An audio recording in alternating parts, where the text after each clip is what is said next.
सभी भाई बहनों को क्रिस्टीय प्रेम नमस्कार।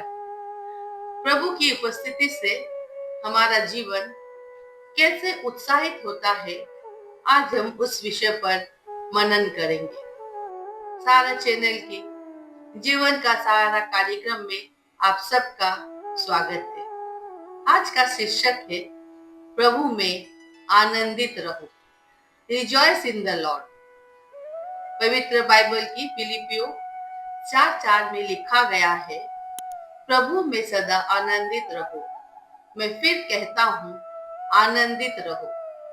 और फिलिपियों 4:6-7 में लिखा गया है, किसी भी बात की चिंता मत करो, परंतु हर एक बात में तुम्हारे निवेदन, प्रार्थना और विनती के द्वारा धन्यवाद के साथ परमेश्वर के सम्मुख उपस्थित किए जाए, तब परमेश्वर की शांति, जो समझ से बिल्कुल परे है, तुम्हारे हृदय और तुम्हारे विचारों को मसीह यीशु में सुरक्षित रखेगी। आज हम परमेश्वर के वचन से यह समझने का प्रयास करेंगे कि एक सच्चे मसीह का जीवन कैसा होना चाहिए। क्या परिस्थितियां हमारे आनंद को निर्धारित करता है, या हमारा आनंद परमेश्वर की उपस्थिति से आता है?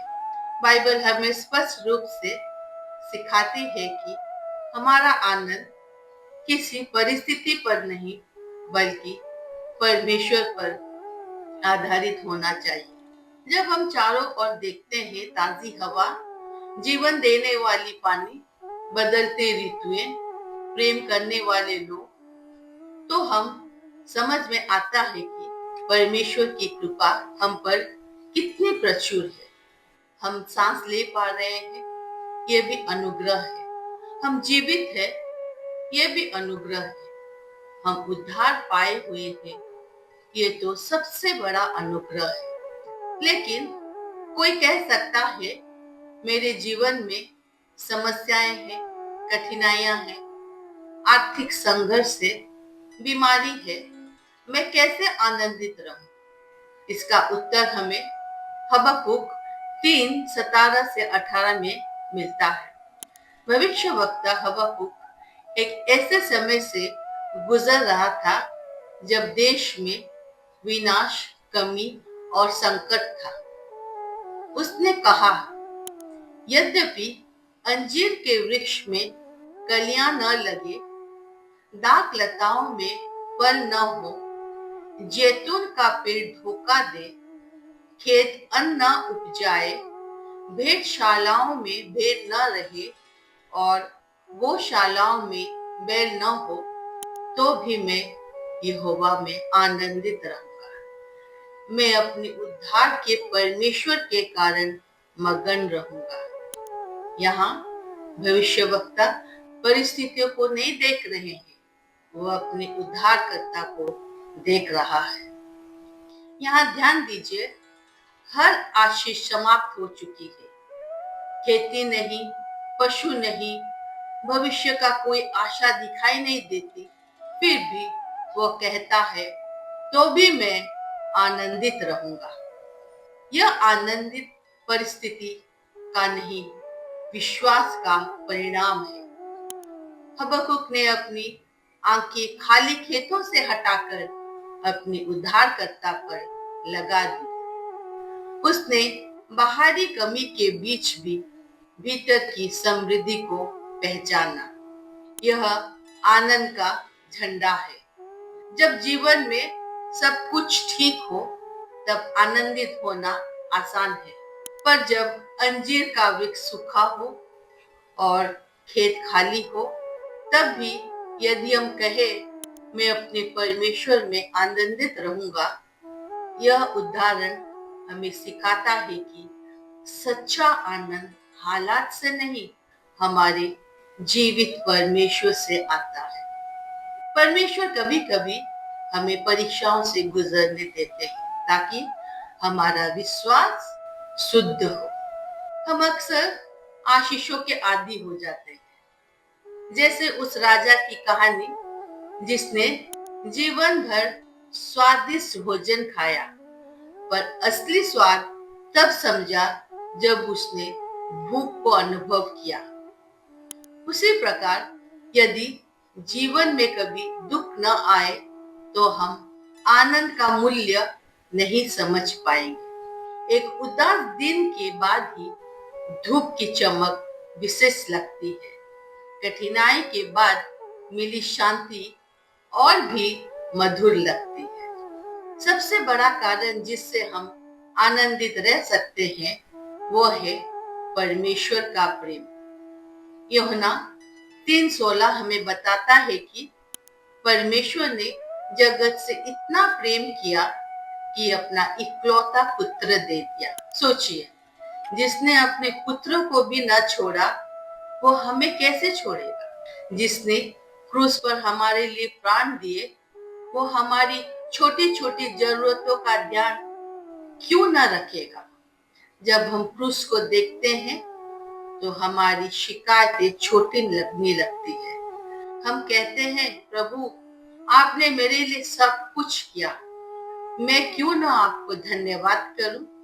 आनंद कोई सतही मुस्कान नहीं, मेरे हृदय का गहराई से उत्पन्न कृतज्ञता है।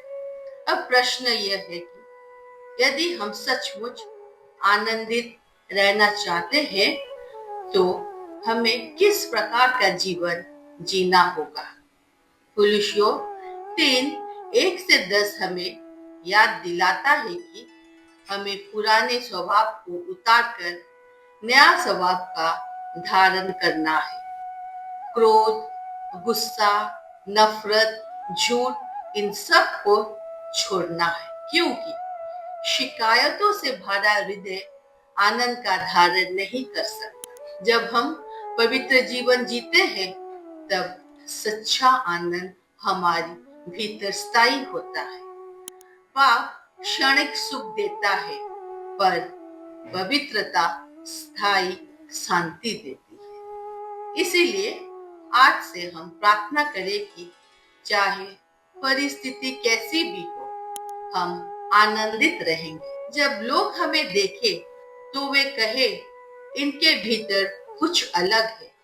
और वो अलग बात यह होगी कि परमेश्वर हमारे साथ है। आइए हम शिकायत की भाषा छोड़कर धन्यवाद की भाषा सीखें। निराशा की जगह आशा को अपनाएं, क्योंकि हम संसार के सबसे धनी लोग हैं। हमारे पास अनंत जीवन की आशा है, हमारे पास उद्धार है और सबसे बढ़कर हमारे पास स्वयं परमेश्वर है। जब हम प्रभु से आनंदित होते हैं तब हम उसकी उपस्थिति में प्रवेश करते हैं। हम उससे बात करते हैं और कहते हैं, हे प्रभु, मेरी परिस्थिति चाहे जैसे भी हो, आप मुझसे बेहतर जानते हैं। केवल आप ही मुझे इससे बाहर निकाल सकते हैं। ऐसी प्रार्थना हमारे भीतर नई सामर्थ भर देता है। धन्यवाद हमारे ध्यान को समस्याओं से हटाकर उसकी प्रतिज्ञाओं पर केंद्रित करता है। और इब्रानियों 13:5 में परमेश्वर कहता है, मैं तुझे कभी न छोड़ूंगा और न त्यागूंगा। वो हमारा विश्वास योग्य परमेश्वर है। वो हमसे प्रेम करता है और हर परिस्थिति में हमारे साथ खड़ा रहता है। जब हम प्रभु में आनंदित होते हैं तो हमें सामर्थ्य मिलती है। जब हम धन्यवाद करते हैं तो हमारा विश्वास बढ़ता है और जब हम उसकी स्तुति करते हैं तो परमेश्वर की महिमा होती है। हमारा जीवन ऐसे हो जो उसकी उपस्थिति के आनंद को प्रकट करे। प्रभु हमें ऐसा जीवन जीने का सामर्थ्य दे जहां हमारा आनंद घोषणा करे कि परमेश्वर मेरे साथ है। प्रभु आप सबको आशीष दे। धन्यवाद।